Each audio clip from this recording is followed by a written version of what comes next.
Intelligence इत्तलात होने के बावजूद कराची में दहशतगर्दी का वाकया रोनुमा होना और डिफेंस जैसे पॉश इलाके में बारूद से भरी गाड़ी का दाखिल होना और उसका बिला रोक टोक दरख्शा थाने के करीब पहुंचना और एसएसपी सीआईडी के घर पर खुदकुश हमला करने में बासानी कामयाब हो जाना और साथ में मासूम लोगों की जानें ले लेना सिक्योरिटी इदारों की अलर्ट कारकर्दगी पर एक बहुत बड़ा सवालिया निशान है।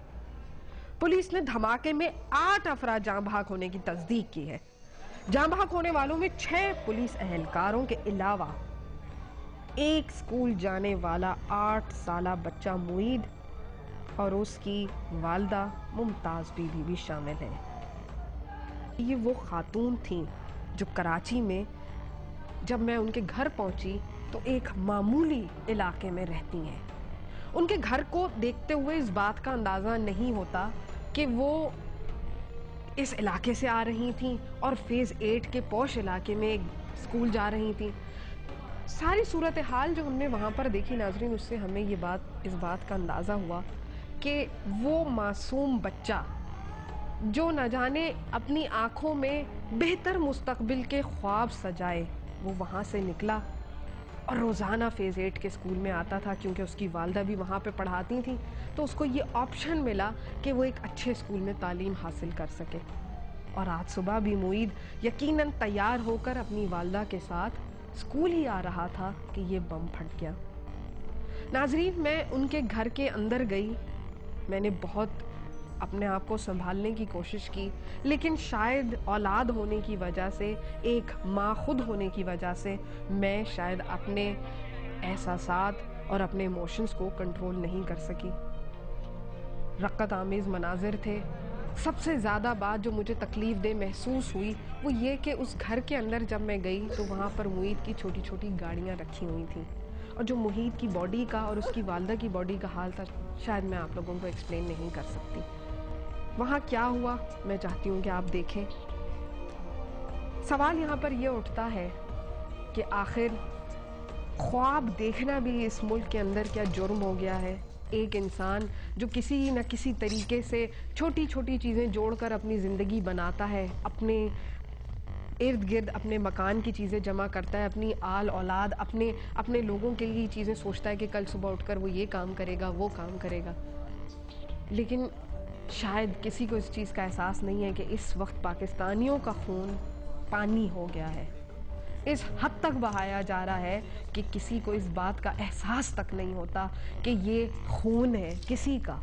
हमारे अरबाब इख्तियार सिर्फ अपने मुंह में लुकमा डालने की सोचते हैं और उस लुकमे से जो नीचे गिर जाता है हम कौम के हिस्से में सिर्फ वो ज़मीन पर पड़े हुए टुकड़े आते हैं।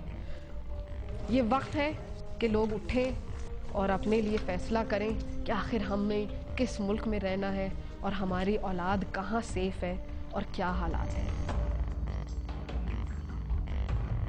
नाज़रीन, इस वक्त मैं मौजूद हूँ मुमताज़ बीवी और मुईद के घर में और मैंने अंदर जाकर उनकी बॉडीज़ देखी हैं। नाज़रीन, हम सब जिसकी औलाद हो आगे, जो कि जिनके छोटे बच्चे हो और कोई इस तरह की चीज़ें देखे शायद उससे बर्दाश्त नहीं हो पाएगा, क्योंकि अपनी औलाद को, अपने चाहने वालों को इस तरीके से मरते हुए देखना बहुत मुश्किल होता है ज़िंदगी में। क्या कैसे हुआ था? सुबह मतलब रेगुलर रूटीन में जो उनको ड्रॉप किया उन्होंने, जो मेरी कज़न है उनके साथ ही थी, वो ड्रॉप करके थोड़ा सा है कि ये ब्लास्ट हुआ है तो ये दोनों मतलब उस वक्त तक मतलब बॉडीज़ जो हैं मतलब स्प्लिट हो चुकी थी। फिर ये आके जो है वो उतरी हैं तो उनका हाथ भी डैमेज हुआ है, उनके भी फ्रैक्चर आया, उनके नेक पे आया। तो फिर उनके बाद जो है वहाँ लेके गए, मतलब डेड बॉडीज़ को सारा वहाँ लेके गए। तो बच्चे के भी मतलब पूरा वो पेट वेट पे मतलब काफ़ी डैमेज हुआ है सारा, और जो खातून है उनका भी काफ़ी मतलब on the spot he dead हो गई। तो मतलब कितने लोग थे गाड़ी के अंदर? गाड़ी के अंदर 3 लोग थे टोटल। गाड़ी से उतार के वो खातून जो मेरी कज़न है वो तो आगे गई हैं थोड़ा सा, तो ब्लास्ट हुआ। उन दोनों वो स्कूल के लिए एंटर ही हो रहे थे, मतलब जाते तो ब्लास्ट हुआ था वहाँ पर, सारा इंसान था कुछ हुआ। तो मतलब ये तो भी आपने यहाँ पे देखा, अगर वो दूसरे जो वहाँ पर हॉस्पिटल के जो मनाजिर थे वो तो मतलब ऑन एयर करने वाले भी नहीं हैं, जो मतलब सस्ता इसके अलावा भी और भी कंसर्न। आप मुमताज़ के भाई हैं? मेरी कज़न है। आपकी कज़न? मेरी कज़न। मुमताज़ के कोई हस्बैंड कोई मतलब हस्बैंड हैं, वो भी मतलब जॉब करते हैं, वो आ रहे हैं। और मतलब बच्चे बाकी?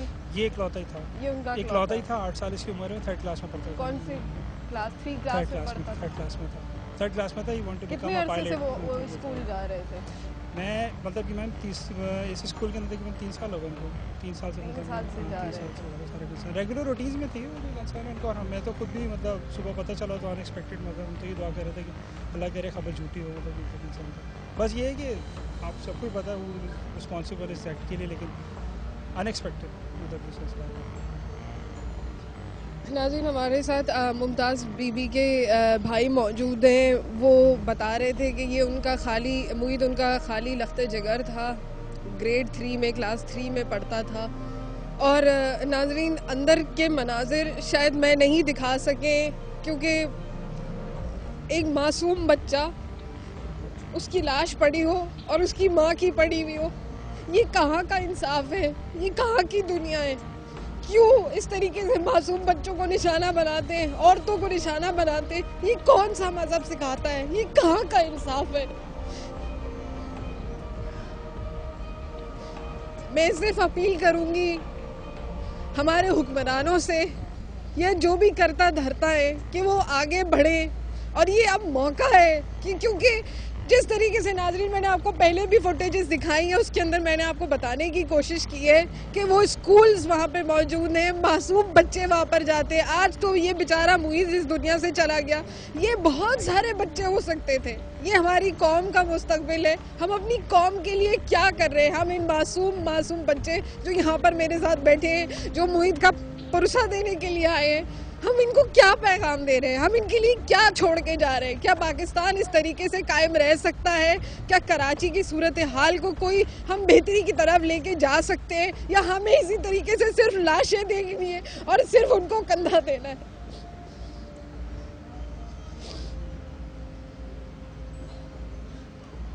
नाजरीन, इस वक्त मेरे साथ मुईद के नाना मौजूद हैं। मैं इतनी ज़्यादा इमोशनल शायद इस वजह से हो रही हूँ क्योंकि हम भी साहिब औलाद हैं। मैं घर के अंदर गई थी तो छोटी छोटी गाड़ियाँ रखी हुई हैं, लेकिन अब मुझसे खेलने वाला मौजूद नहीं है।